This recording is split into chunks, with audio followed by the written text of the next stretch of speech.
तुमच्या घरी कोण कोण आहेत? आणि 3 मुलं हा. आणि दोघं आणि नातू आहे. आता तुमच्या खात्यात पैसे येतात बरोबर? काय केलं त्याच्यातून? काय केलं? पायासाठी दवाखान्यात गेले.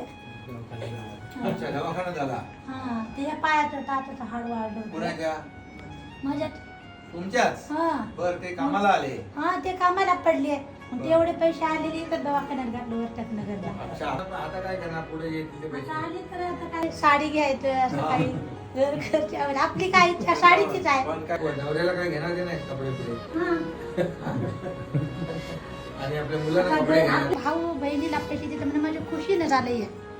स्वतःवानी आपण काही आपल्याला लागेल ते आपण घेऊ शकता. हा.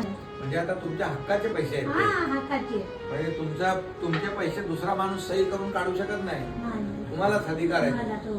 थोडे जमा करून काय ना काय छोटा मोठा हे पण करा.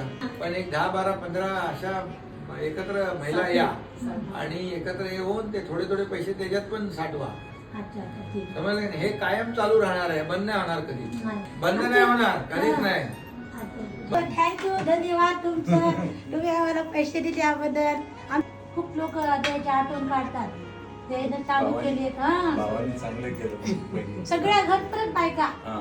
आम्हाला एकदा दादाचे पैसे आले, एकदा दादाचे पैसे आले म्हणतात. आतापर्यंत असं कोण चालू केले नाही. आम्ही असं खुशीनं बाया कशा गावाकडच्या साड्या घेतात, काही बी त्याला हवं तेवढं त्यांनी घेतात. असं आहे. थँक्यू.